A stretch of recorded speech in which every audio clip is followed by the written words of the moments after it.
ذاکر جو ہے وہ عمومی طور پہ حضرت حسین کا بچپن بیان کرتے ہیں اور پھر بچپن سے سیدھی چھلانگ لگا کے کربلا کی طرف چلے جاتے ہیں۔ اب 4 ہجری میں پیدا ہونے والے حسین جو ہے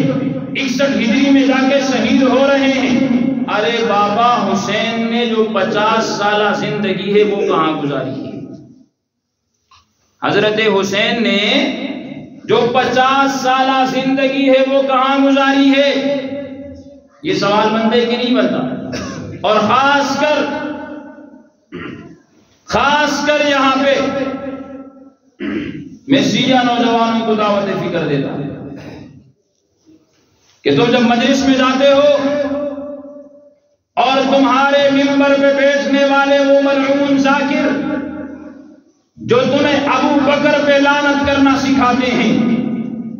جو تمہیں عمر پہ لعنت کرنا سکھاتے ہیں، جو تمہیں یہ سکھاتے ہیں کہ اصحاب ثلاثہ پہ لعنت کرنا عبادت ہے، جو تمہیں ام المؤمنین اما عائشہ صدیقہ سے متنفر کرنا سکھاتے ہیں، جو تمہارے دلوں کے اندر اصحاب رسول جیسی مقدس جماعت کا بغض جو ہے وہ بھرتے ہیں، ان سے کبھی سوال کرنا کہ حضرت حسین نے 57 سال زندگی گزاری ہے، جناب محمد الرسول اللہ جب دنیا سے جا رہے ہیں،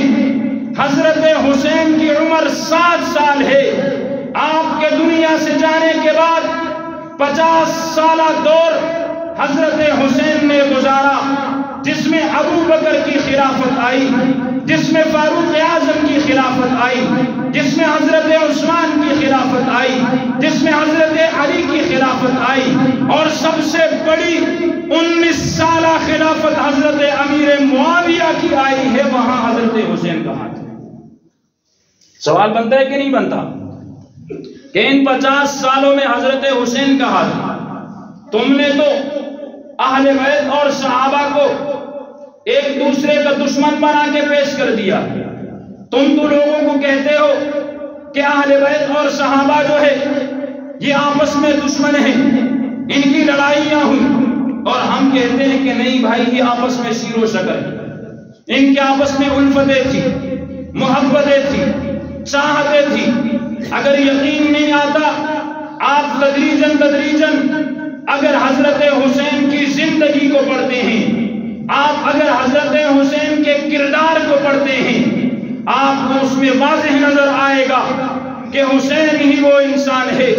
کہ ابو بکر امام ہے، حسین اس کا مقتدی بنا تھا، حضرت عمر امام ہے،